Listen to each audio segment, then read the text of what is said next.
Hey world, what's up universe? It's your girl Monét and you're watching the exchange rate. Do you know why you shouldn't borrow money from a leprechaun? Because they're always a little short. Yes, I know it's sizes. What y'all want from me? Writing these jokes is a very tall order, you know? Short, tall. Comedy. Oh my goodness. This past weekend was this past weekend, whatever, has been super nice weather in the United States. People are feeling fierce, they're feeling free, they're feeling lovely. Central Park looked like a fucking Coachella festival this weekend. It was crazy. I'm like, y'all, social distancing, bitch. Stay your ass 6 feet away from the next person. I mean, they were literally on top of each other like motherfucking sardines. And Georgia opened up, Texas opened up, and now, lucky for us, we have almost 2,500 new cases of coronavirus, and that's just in 1 week. The symptoms take like 2 weeks to show up, so in like the next 2 weeks, girl, it's probably gonna be jumped to like 5,000, maybe 10,000 cases. Who knows? Because the United States cannot stay quarantined. And have y'all know, in China, they were quarantined for about 3, going on 4 months. I think we could do it. I think we have it within us to do, but y'all just too thirsty for a little action. I would like to draw attention to the San Diego County man who wore his Klansman pointed hood to a Vons supermarket. That's not a joke. That's not a euphemism. He wore his Ku Klux Klan Grand Wizard Master, why is it called a Grand Wizard? What a stupid fucking name. He wore his Grand Wizard thingy to the Vons supermarket, and he looked ridiculous. But you know what? Kudos to Vons for allowing him to take off his hood so he can finish his grocery shopping. You know, a racist needs groceries too. Up in the Facebook comments, they're like, oh, guys, we're out of masks and gloves. Like, what else was he supposed to do? He just ordered the next thing he could find. Well, you know what? Joke's on you, bitch, because Amazon is backed up until motherfucking September. So that means that old Sal had that goddamn hood in the back of his closet from the 1960s when he was parading around the country doing shady shit. But I digress. Today is going to be a really good show because she's one of my music icons and someone I have stanned from the day I discovered what a run was. Partially because I knew I would never ever do him like her. Miss JoJo is here! And also joining us is my super secret celebrity drag daughter, the newest addition to the Exchange family tree. All of that is you, aka Nico Tortorella. But first, let's get into the gig!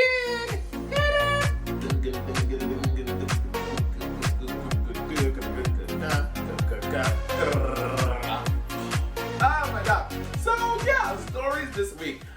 This has to be the first story because I saw this article and I literally peed myself because I'm so excited. Rihanna is coming out with a motherfucking documentary, bitch.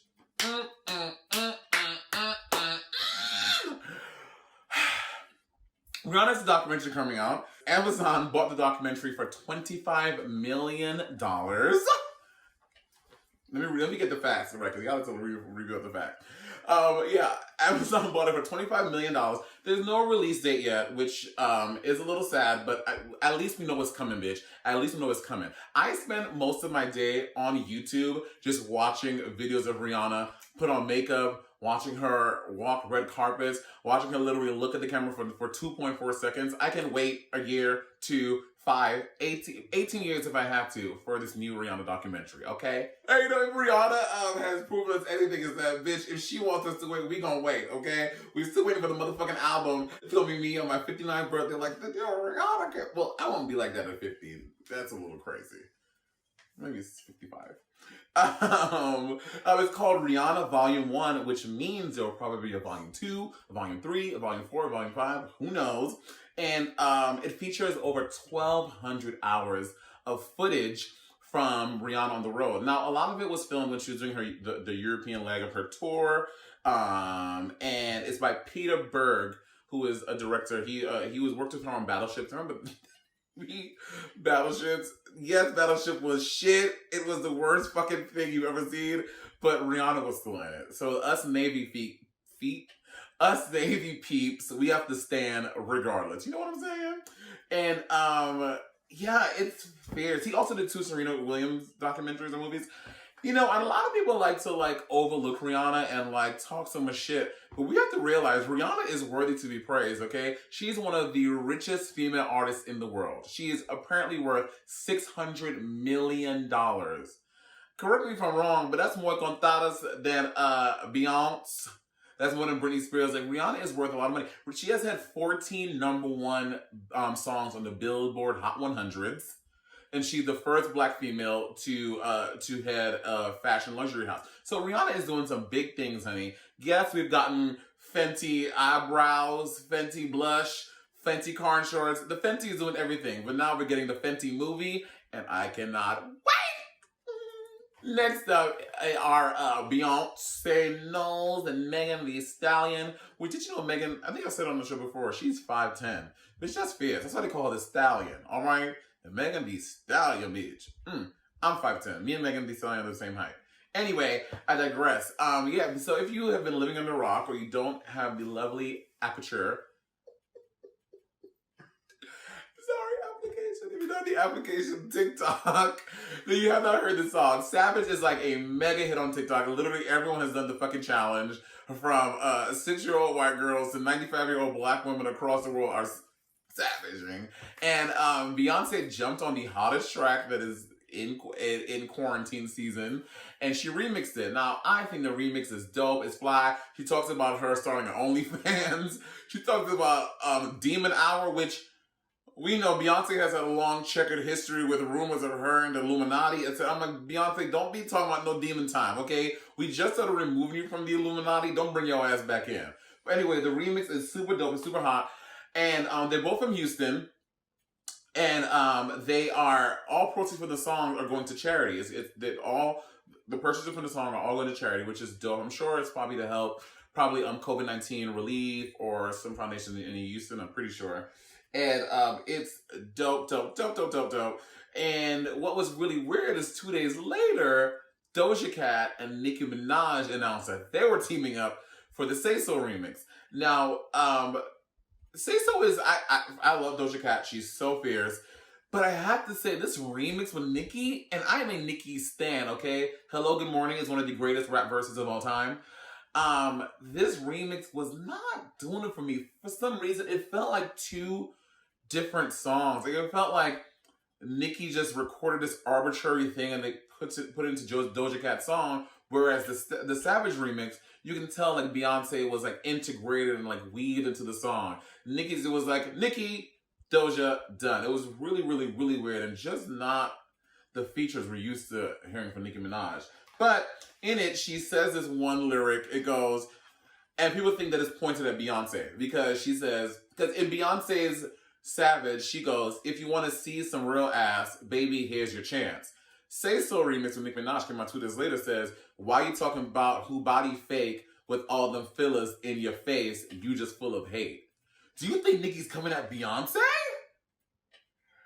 I mean, I don't know them to have beef, but maybe Nicki's trying to start some drama, girl, so that to get us talking because the remix sucks. Yeah, Nicki also. That's not even the tea. So I don't know if y'all remember years back when Nicki came out as being queer and saying she was bisexual. That was a hot button issue. And then like a little bit after that, she was like, "Nah, I was just saying it to make headlines and be like controversial, whatever." In one of the lyrics in the Say So remix, she goes, "Tell Mike Jordan send me my retros. Used to be bi, but now I'm just hetero." Nicki, you know queer people, you know we don't like you queer baiting us, mom. You know we don't like that shit. Maybe she is bi, but no, it's 2020. I don't think Nicki would be ashamed or afraid of being bi. I think she was just fucking around, and I think that's what it is. So, you know, Black Twitter is lighting her ass up, girl. They're like, Nicki, that's not cool. Don't do that. But yeah, Savage remix, 10 stars. Say So remix, I like it without Nicki. Doja was fine on her own. The song is fierce. Doja's rapping it was cute. Like, Doja didn't need a remix. You know what I mean? Not to say Savage needed it, but anything Beyonce jumps on is fucking hot. So, Savage work. Say So, no. Say So, go. Now that we're living in isolation and quarantine and all the things, I think that lots of companies are finding creative ways to, I'm drooling, to prepare for when we finally start seeing and touching each other, like when we're allowed to. So, the microshell suit might be a go-to party device for the future. There's a picture of it here. LA designer Miguel Ruseño inspired to design the suit after he saw the fucking spring breakers down in Florida that were disobeying quarantine. Literally, like the first week that we were supposed to stay home, they were like, "No, fuck that partying." And he says it's for music goers, and he designed it with the music industry in mind. It comes with a ventilation system, but it has like added colors to make it look like fierce and cool. So, and it doesn't look like one of those like medical suits. And it's for it is conducive to going to the bathroom because it's only for your upper body. It's very like Winnie the Pooh. You know what I mean? It's like a party on business on the top and a party downstairs because there's no, so you can, because have you ever worn like a onesie or overalls and you gotta pee? Bitch, you're unhooking things, you're unstrapping things, your fucking clothes are dragging on the floor. Now your nice little Carhartt jumper thing, it got fucking piss on it. Like, peeing in a whole bodysuit is a thing. So he eliminated that. It's just from the titties on up. And it might be the wave of the future, girl. I mean, who knows? And there's also this video of club goers in Germany. They're organizing these big street parties where all the cars come in and you have to stay in your car, and you're limited to having 2 adults and 1 child per vehicle.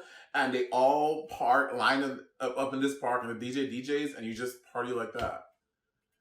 Girl, this is the future of partying. I don't know if I'm here for it. That just sounds whack.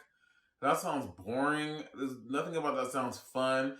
Like, I could see myself doing one just to like say I did it and like experience it. But who wants to go to a fucking... imagine going to the Formation Beyonce concert and you're just sitting there in your car. Like, no, that is so whack. They're calling it auto discos. And it's a thing in Germany right now. There's a video of it. So yeah, I don't know how I feel about it. But yeah, that's all the stories we have for today. Again, if you want us to talk about a story, you can go ahead and tag #XCR, #ExchangeRate, tag me on Twitter, Instagram, Facebook, whatever. And if it's something fierce, we'll talk about it on the show. A big pet peeve of mine is a bitch who always whining about something. Lucky for us, Rose got her stimulus check, and another bottle is on deck for this week's edition of Wine Crush Wednesdays. Wine Crush Wednesday, Hi everyone, and welcome back to Wine Crush. Hi everyone, and welcome back to Wine Crush Wednesday, your weekly fix for learning about new and interesting types of vino. With me, your hostess, who is missing one nail on this hand already. Rosé, yeah. I hope you like my look today. I decided to go for kind of like a something. We have got to spill the tea. First of all, let's just fucking talk about it. I am fucking gorge. Just fucking look at this. I just really did that. I did it. Oops, I did it again. Today, we are going to drink a lovely wine. I decided to go rogue and be unpredictable, and we're gonna taste a rosé. So this is Maison Nicolas Pinot Noir Rosé. Now, I don't know what that means because Pinot Noir is actually a red wine and rosé is not. I just want to dive right in. It says 2018, which means that, you know. So let's go ahead and crack her open. Whoa. This packaging is much easier than last week's. It's just a screw top, which basically means that we are trash here in this house. It's like whatever. It's like, you know. You like my nose highlight? You know? Okay. Ooh, I'm gonna do a real taste this time. Tornado. Oh. Now the disadvantage of rosé is that it will not turn, oh, that's so fucking good. It will not turn your teeth brown. All right, so cheers to me, of course. Wow, okay, so I'm definitely getting notes of rosé. I'm feeling notes of like a rose colored wine. Notes such as A flat. notes such as C, because I am a C cup. And this is a wine cup. And it all ties together, and that's what I love about this series. And I'm hoping we can all do that, get there together. We're all in this together. So rosé, obviously served chilled. Like a regular fridge temperature is like fine, same as like white wine. And like there might be like a specific temperature, but I don't, you know, who am I? I'm rosé, and I am delicious. It's so nice to just like have a glass of yourself. Let's like research a little bit. First of all, Maison Nicolas. Another French bottle. Of course, France is known for its wines. Maison being French for Mason, who is actually one of my regulars at my shows. He made a t-shirt with my face on it, and then also told Lemon that he was gonna make one of her, and I felt less special. But, all right, Nicolas, spelled without an H, which is a little bit, it's like, you know, can we just like use spell check? This doesn't say anything.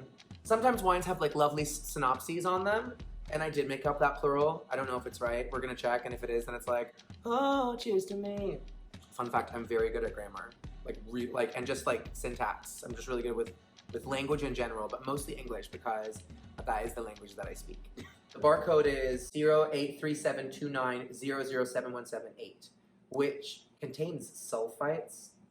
I don't know what that means, but what I'm gonna go ahead and guess is that sulfites are fucking delicious. Yeah, so again, this is a really great wine. If you guys have any questions for me, don't ask, because I don't really, you know, I'm kind of busy and I don't want to like, you know, talk to everyone. I literally have gained so much weight, and then I like put on my pads and this wig, and I was like, oh, like, no, I didn't. Oh. I love you guys. I'll see you next week. Thanks for tuning in to Woman Crush Wednesday. Oh my God, Wine Crush Wednesday. I'm a fucking idiot. You see, like literally, I will see you next week, unless you are blind, in which case, well, I'll see you, but you won't see me at all. Our first guest blazed onto the scene at just 13 years old and was topping charts with her powerhouse vocals. With the literal voice of an angel, there's not much she can't do. And by the way, when I say angel, I don't mean like one of them little baby angels. This voice is slaying dragons, mama. Y'all, please welcome JoJo! Whoa, what an intro! Thank you. Oh no, I'm not playing. Your voice is slaying dragons, girl. That's not like the voice like no. This voice is a breath of fire, and it's gonna singe your eyebrows and burn all my wigs. You know what I'm saying? Oh, I just love it. Thank you. That's high praise. How you doing, my dear? I'm doing good. I mean, I know we're all sick of this shit, but yeah, you know, all things considered, honestly, I'm really blessed. I have everything I need, and my album just came out, and the response has been crazy. So that's been keeping me up at night in a good way, you know? Okay, let me tell you something. Okay, from the time you dropped, so Mad Love, big diehard fan. I do like 3 drag numbers that I use. Fuck apologies. I use honest. What am I like? Let me tell you something. Mad Love already was giving my life. And when I heard you come out with this next album, I was like, oh shit, I cannot wait. The album is so good, so dope. Top 3 so far right now. You ready? Yeah, Man, yes. Lonely Hearts, and Don't Talk Me Down. Ooh, I like these choices. Oh, yes, okay. Yes. Those have been on repeat nonstop since the first. How are you feeling about the new project? I feel so happy that it's out from under me, like incubating it like a, you know, like a friggin' chicken with an egg. You know, I'm just gonna be sitting on it. Like now it's birthed, it's out. It's not my business anymore. It's, you know what I mean? It's like, yeah. That's why I make music, to share it and to feel so not alone. So I'm glad that we didn't push it back, and that you know, people can now make it a part of their lives. So it feels great. Well, you know, now more than ever, like, and especially with quarantine and everyone's being isolated, like it's just nice to just put on an album that you can listen to from top to bottom, and just like, and I have to press skip, and I have to press shuffle, like you just in the zone, in the vibe, whatever you're doing, you know, your little having a little Netflix and chill moment with your boo through Skype, you know what I mean? Y'all can both listen to the album. It's like that kind of vibe, you know what I'm saying? I love that. Yeah, we're all having to like stay flexible with the way that we've lived our lives, but music is still one of those things that is a non-negotiable. Like we need music to help us through every single moment. And since this album is a lot about like, I wanted to escape myself, I wanted to, in the beginning, that's how it felt. But toward the middle, I got to a place where I was like, I have been I've been in these toxic patterns of relationships. Like I need to learn how to be by myself. And I think a lot of us are going through that period of like having to face ourselves, whether we wanted to or not. So 100. Now I have to say, now with this man in this song, who is this man still in your life? Are you gonna find this man? Because you're talking about looking for this man. Like, can we have like some tea leaves or some? of man. Well, no. So my single Man that's out right now is really about how I'm not gonna settle this point in my life. I'm 29. I'm about to enter into a new decade, and I really dig the woman that I am today. I can't say that. Like I haven't always felt this way about myself, and I've really worked hard to like get to this place. So I've had my fair share of, relationships and stuff like that, but no, I did write mostly about 2 relationships on this album, but Man is about me. Man is about like, it's all about me. But now this like there's 2 people that I have in mind though but no, I'm nobody's woman right now. I'm my own woman and my own man. I live for that. Well, that's what I want to say with these new projects you're coming out with, like with Joanna. The lyrics in Joanna, like you're just being so real and so honest. And I want to read just my favorite lines, vocally, but still lyrics. Give it to me. Speaking of which, where did your acting career go? You were supposed to be somebody. You were supposed to make more money, make us proud. Nobody liked you in Massachusetts. You should just hurry and drop your new shit. Girl, you're being I'm reading myself. Real. Reading yourself, girl. I'm like for the back row though. I'm like, oh God. Damn. It made me feel way more empowered to say the shit that haters have said. Mm-hmm. It's not like I'm blind to this shit.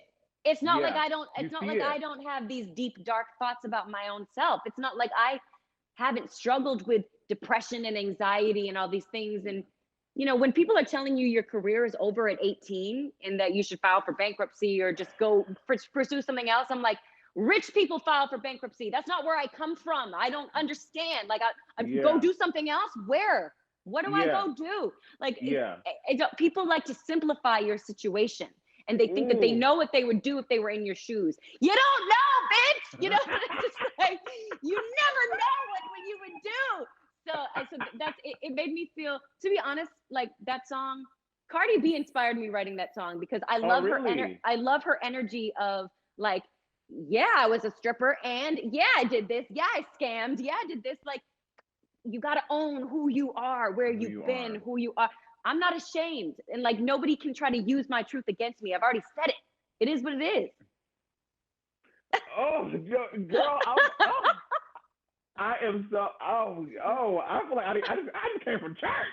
I feel like I just got like a religious experience. That's so fucking real. I live. And because people say all that because they've heard about like the stuff that you went through on the blogs. They're gonna realize, at 13, you are the youngest Billboard topping artist, correct? Yeah, youngest artist to have a #1 on the Billboard pop charts. It's crazy. And what a wild way to start this long career that I've already had. I'm not even 16 years in. I'm not 30 yet. It's ridiculous. I don't have any. It's pretty wild.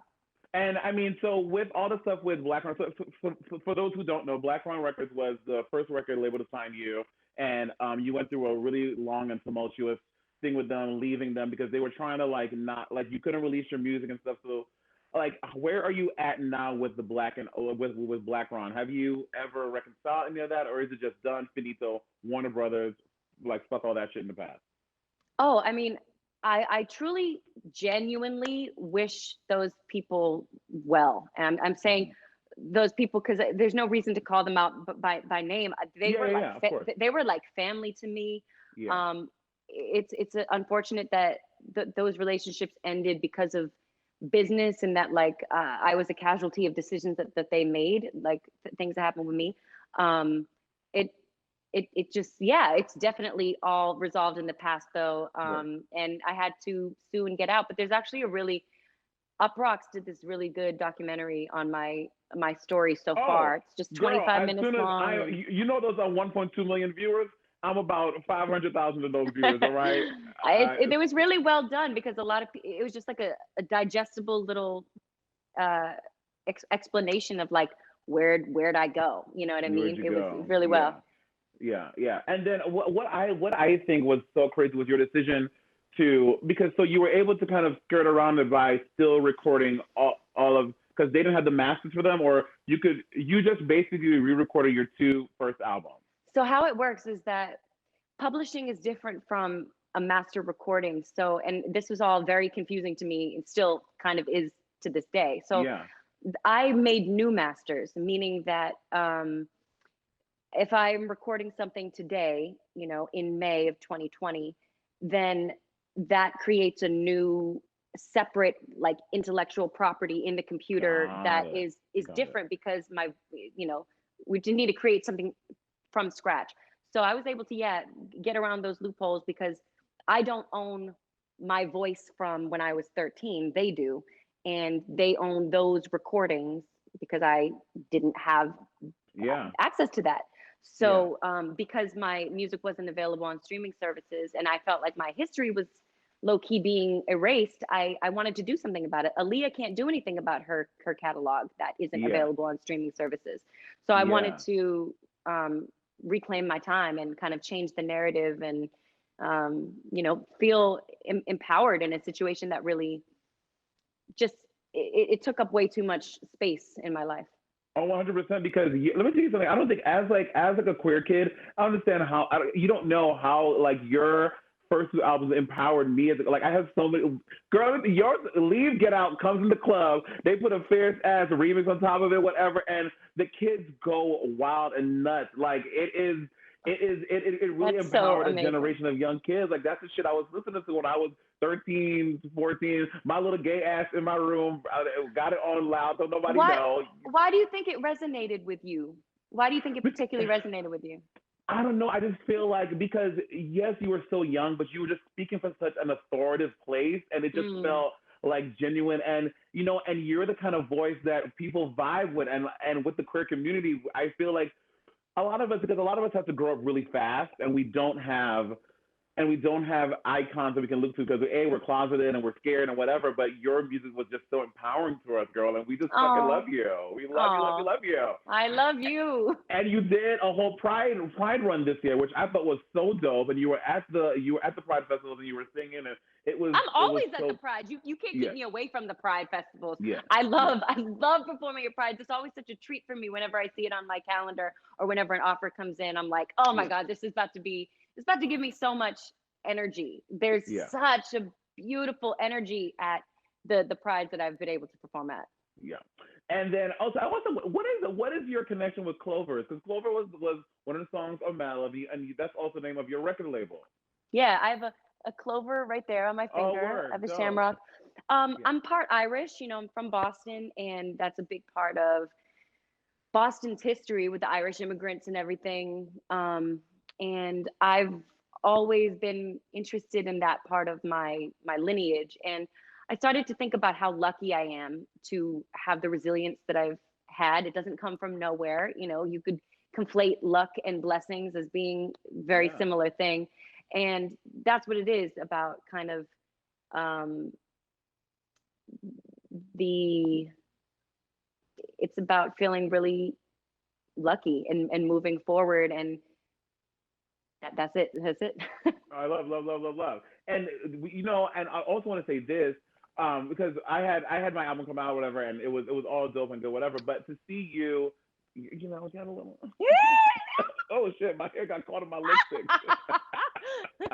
I love the fact that you go on IG Live and you really be singing, you really connect with your fans, and I think that is something that a lot of artists take for granted. But a lot of artists cannot just get up on IG Live and sing because they ain't gonna sound like what the records sound like. But you really give it to your fans, and you can tell your artists that genuinely love your fans. And as one of your fans, we really fucking love it and we appreciate it. I just want you to fucking know that.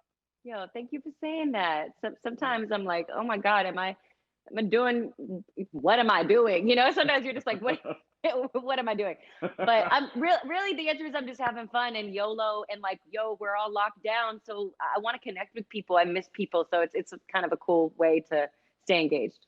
Well, listen, when we are back up in the studios, please come down because we normally play crazy, fun team games. We had Trevor Jackson and Iggy Azalea and stuff, and we play really fun, silly games. I want to play games with you. That'd be I know, fun. but it's so hard to do it through Oh, this I know. mess. We'll do it in person.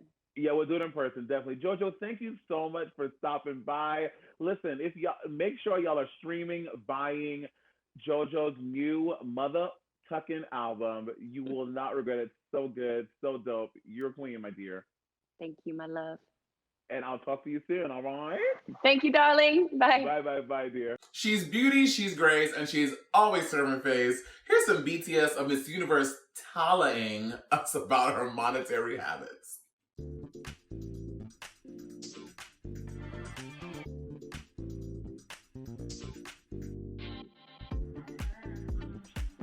Oh my god. Wow. What would I use for currency if money disappeared? I would probably trade all my shoes for other stuff that I can have. I'm trading all my shoes, definitely. My first job was as a shop assistant. I think I earned about $200 a month. Yeah.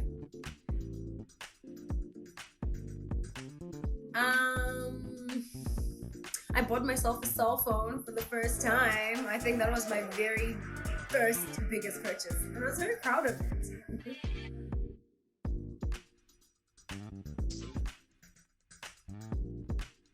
I would put on, I have so many people I want to put on to that $20 bill. I would put on Harriet Tubman. I think she is fierce.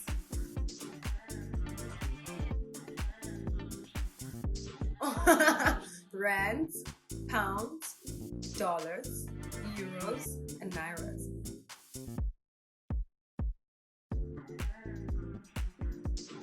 Fabulous shoes.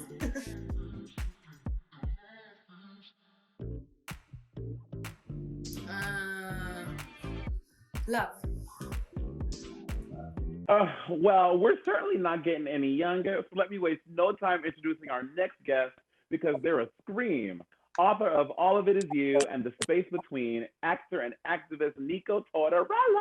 Hi. Nico, hello, my dear. Good seeing you here.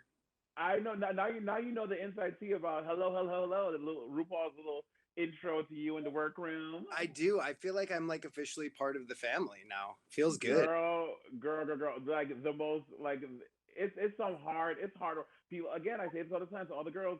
People don't understand. Like the girls who have been eliminated and we chat. Drag Race is such a hard experience. It is such a crazy thing. I have so much more respect for anyone that has been involved in the show in any capacity. I mean, just the amount that you have to do and accomplish in one day alone, it's mayhem. Mm-hmm. Wait, can I swear on this show? Pussy! Oh, bitch. Yes, it's fucking mayhem. Shout out Mayhem Miller. I want to get into this mug. You're giving us a face. You're giving us this. What do you remember that cartoon with Natasha and Bullwinkle and the guy with the Wait, with the who's Natasha and Bullwinkle? For Rocky and Bullwinkle, the villains, Natasha and her little boyfriend. Oh, I thought you just renamed Rocky to Natasha. Natasha's Rocky's drag name. What is the inspiration for this handlebar villain fantasy? I mean, I was rocking it a little bit ago, and I've just been growing my beard out in quarantine. I've always wanted a big, bushy fucking beard, and now's the perfect time. And you just add a little zhuzh to the mustache, make it a little more stylized. I live. How's quarantine been treating you? Are you doing it in New York? Are you over in LA? Where are you right now? I'm upstate New York, about an hour up north, just east of Poughkeepsie. It's been good. I miss working a lot. Right? Such a worker bee, and I miss just like engagement. And as an actor, you have the ability to somewhat leave who you are and become someone else. And I've been doing it for so long, and I just miss it. I miss being on set. Yeah. Well, with Younger, because Younger is in what, y'all, the 7th season now? Yeah, we were supposed to be shooting right now. Oh, really? So, okay, so had y'all started and they sent y'all home, or you guys never even got No, to set? like the week that we went into quarantine was our first week of production. Gag. So there's that, and then also I'm on the new Walking Dead that was supposed to come out in April, and they just pushed that because they couldn't finish everything in post because they were working on, I don't know, the last episode, just doing sound and some picture correction, and everyone had to leave the studio, Warner Brothers, so they couldn't finish it. So they're just like, word. So that shit's probably gonna come out next year. Well, maybe in the fall. hopefully, The fall. Yeah. Work. So now on Younger, so when you started Younger, were you like, because I mean y'all are nearing Grey's Anatomy territory where y'all are in like season, it's gonna be like, you gotta look up, it's gonna be season 18. It's gonna be older soon enough. This season on Older. She's did you older. think it would be such a long-lived show? No, not at all. I mean, I was cast as a reoccurring guest star in the first episode, so I had no work. I didn't know that my involvement was going to be this heavy. And I mean, it was the perfect recipe for longevity, right? You had Darren Star, Hilary Duff, Debbie Mazur, Sutton Foster, the rest of everybody.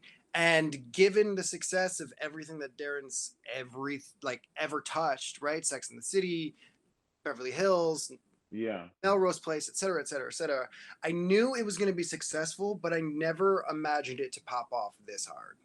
Well, you know what, bitch? You had Sutton Foster. I stand Sutton Foster, one of the greatest motherfucking Tony performances in all of Tony Award history. Times have changed, bitch. That thing is everything. Oh, so good. I showed up to set the first day, and I didn't know who Sutton Foster was.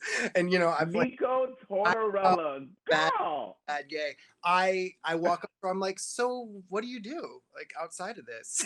And she was like, oh my God. I work in like theater primarily. She's like, yeah, I'm a stagehand. And you're like, good for you. Good for you, bitch. Come to find out, she's literally Broadway royalty. Like one of the dames of Broadway, And then so you go for Younger, and you also had Tattoo Far. Which, Nico, I have to tell you, I don't know the craziness that is that show. How did you get wrapped up into this crazy concept of a show? It's wild. Well, so I play a tattoo artist on Younger, okay? Right. So I'm kind of like in the world. MTV is part of Viacom. TV Land is part of Viacom. I had been in talks with MTV to try to figure out how we could do something together for years. The format worked really well overseas. It's been in England for, I don't know, 5-6 years. Oh, word. They came to me and they were like, hey, do you want to help bring this format over to the States? And initially when I got involved, I was trying my hardest to not make it super spiteful and like revengeful, right? I was like, yeah, like we can insert some love and some queerness into the show in a really beautiful way. And it just fucking like was exactly the same format ultimately that it was in England. And it's one of the hardest jobs I've ever had. Emotionally, it's so draining. I mean, we're shooting like 2 or 3 episodes a day. So wow, okay. 6 different couples of people all getting tattooed at the same time. And because they're blindfolded, it's this like little sensory deprivation tank, and all emotions are heightened exponentially. So you're like, I wound up just playing Dr. Phil the whole time, constantly trying to mediate everything. And then also dealing with the Snooki as well, which is a whole other station. So for those of you who don't know, Tattoo Far is like either a couple or 2 best friends, and people have a very close relationship, and in a way to kind of get revenge, they give each other tattoos blindfolded. Mm-hmm. Yeah, I mean, it's not just for revenge. There were a couple people that proposed to their significant other. Like, there were a handful of sweet tattoos, but yeah, for the most part, it was just pure nasty. Yeah, it was crazy.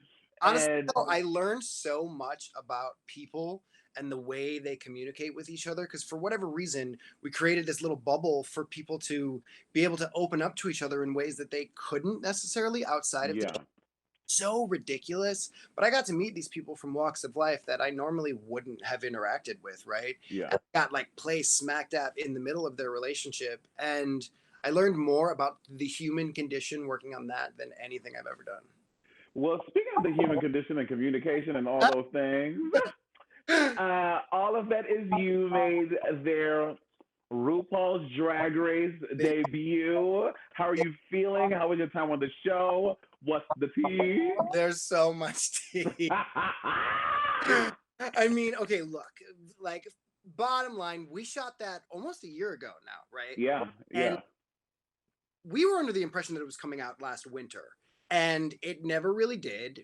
I never heard anything from World of Wonder. I kept checking in, and they were just kind of like, we don't know. And then quarantine happened, and I got an email being like, hey, it's coming out in 2 weeks. I was like, oh, shit. Yeah. It was such an intense experience being there, such an emotional experience. Mhm. And I have never been more nervous watching myself on television in anything than on that show. Yeah. Well, so for those who don't know, Nico identifies as non-binary, and you were very vocal about that on the show. You spoke out about that, and you were raising money for a trans betterment. Say it again. The Transgender Law Center. Yes, Transgender Law Center. Mhm. Center. And but you got a lot of backlash online from people saying that you were too extra, like you were posing as this thing. Oh, How did you the take on best all comment was Nico Tortorella is the Rachel Dolezal of the LGBTQ community. Girl, you like listen. The majority of the response was fucking incredible, right? Like, Yeah. I'm so happy and proud that I was able to go on that show and raise awareness around something that, you know, has been lacking in the format since the beginning, right? Like, there is no question that World of Wonder and RuPaul have done amazing work for the community Beautiful. Yeah. long before anyone was even fucking talking about it, right? Yeah. But I think, like, with the current times and with everything that's happening with this administration and legislation getting passed, anti-trans legislation getting passed across the board, I think that it is more important now than ever that we are having a conversation that is just more inclusive. Drag is not, in my belief, drag is not just a man dressing up as a woman. There is so much more than that, and so many more seats at the table. And I went onto that show with the intention of expanding that conversation, right? In like the purest way that I could. Yes, girl, like, it's Drag Race. It's sticky as fuck. I came in and I was like, this was a dream come true. I was full Yeah. fangirling out, you know? Yeah. And you know that, like, the edit, right? The producing of it all can sometimes work in your favor and sometimes, like, fuck with the messaging a little bit. And I think I'm super proud of the way it came out. I think I came off a little bit more of a fangirl than I necessarily would have liked. But I think that's also because they paired me with those two people instead of it being a different version of the show. Well, you know, I'll hear your thoughts. Well, yeah. Well, you know, also, but I will say, like, people do say something about the edit and stuff like that. But I feel like the show did a really good job of showing that you were someone who is for the culture, and you weren't just someone who had never ever experienced drag in any way, shape, or possible. Like, you were clearly a fan of the show, but also a fan of drag. Yeah. And I think the show did a really good job of showing that. And it was just so crazy to me to see people attack you, this non-binary person, on RuPaul's Drag Race, doing the thing and having conversation and raising money for Transgender Law Center. Like, it was just so crazy to see that attack, and people kind of taking that moment to kind of flip it and say, no, but you don't really care about us. It's like, how does he not care for the community? Well, I thought it was, and you also had someone like Jordan, who was experiencing everything for the first time, and Yes. Jermaine. So it was like this amalgamation of these three different people, these three different lives, kind of coming together to create drag. Yeah, for sure. I mean, it's unfortunate, some of the response, right? But I think ultimately, with any sort of negative feedback on anything, you have to take it with a grain of salt, and it has so much more to do with what their own experience is, what they're going through in their own lives, what their relationship is to Drag Race, right? Ultimately, it doesn't fucking have anything to do with me. Like, I'm gonna keep doing what I do. I'm gonna keep fighting. I'm gonna keep having these conversations in spaces that aren't usually having these conversations. And ultimately, I know that I have been able to position myself in this industry because of the privileges that are allotted to me, because of what I look like, because of my ability to pass as cis, to pass as straight. I am able to bring these conversations to people that for the most part would have never have heard them, and I'm just trying to do my part, girl. Steve, thank you for recognizing that privilege. I think that is such a big thing, and I think that has lost a lot of people. People who recognize that, and I thank you for saying that. That really, thank you. Oh my God, I love that. Thank you. Oh, love you. Thank you. Yes. Now, I mean, are we gonna get another season of the Love Bomb? Because what's the tea, Mary? Yeah, well, so I have been keeping myself busy in quarantine. I started this Instagram live show called Space Between the Sheets. It's me in bed interviewing other people in bed live on Instagram 5 days a week, Monday through Friday, noon Eastern Standard Time. Come on, check it out on Instagram. And it's been really special. It's been like an updated version of the Love Bomb. I, for the most part, am having conversations with people that aren't celebrities, that don't have large followings, people from all over the world that I'm interested in bringing stories to the table in ways that have never been heard before, Yeah. And there's just something superhuman about it, and it's a way that I've been able to stay connected with people.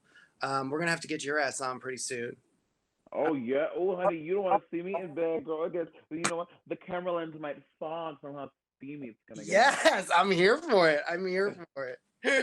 You wake up just like this, though, right? Oh, girl. What are you talking about? Wake up. Please. It's a dream. It's a fantasy. The love.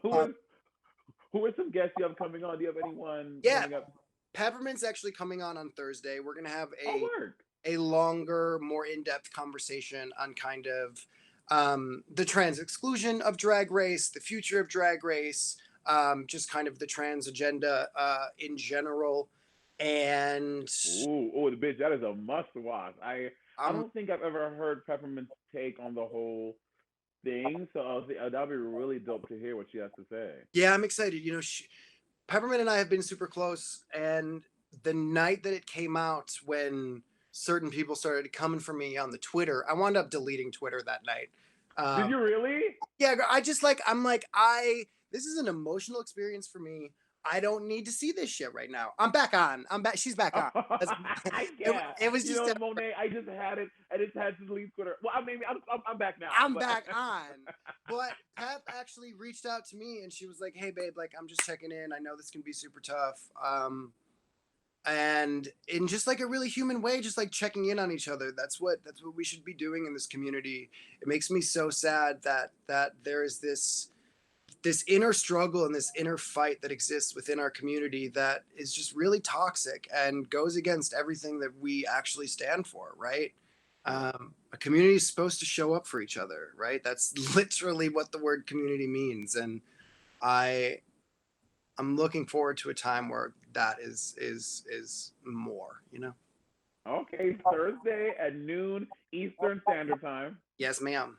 Well, actually, now it's Eastern Daylight Time. I just learned the fans writing me on Twitter. Like, Monét, you stupid idiot, it's Eastern Daylight Time. What? I've never heard that in my entire life. Yeah, so when the time changes in the spring, it's Eastern Daylight Time. When it jumps back into winter, it's Eastern Standard Time. Girl, I'm still staying Eastern Standard Time. I know. in my mind, I was like, oh, it's the standard of what time should be. I was Exactly, like, it's the standard. but no, I'm just an illiterate fool, and I've been calling it the wrong thing all my life.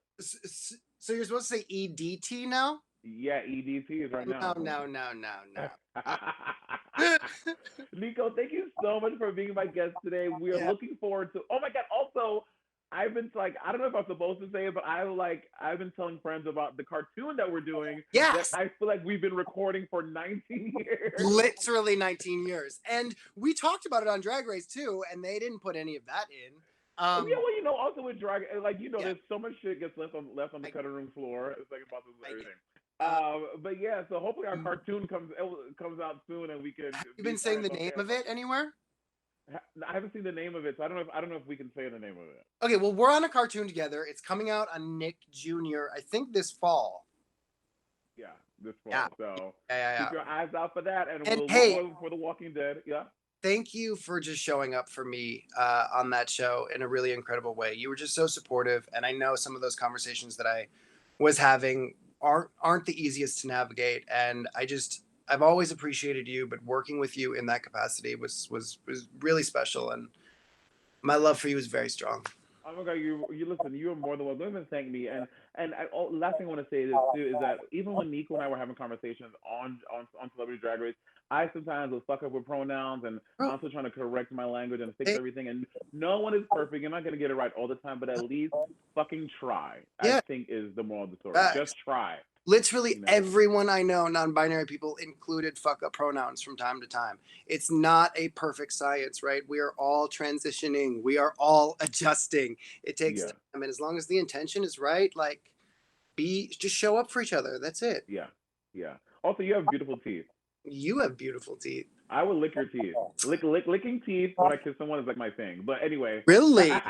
Yeah. Really? It's weird. It's a little Monét thing. It's weird. I love going for just like the roof of the mouth a little bit, just like a little soft little slide.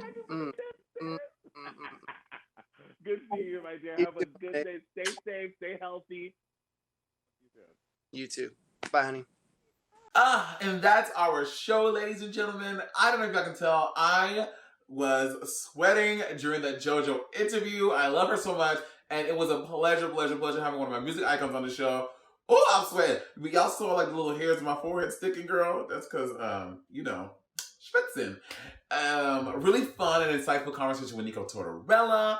I learned some things. Hopefully you learned some things. And it was super, super, super dope. But of course, thank you for watching. Thank you for staying with us at home, quarantining with the exchange rate. And I'll see y'all next week. Remember to keep your currency in check.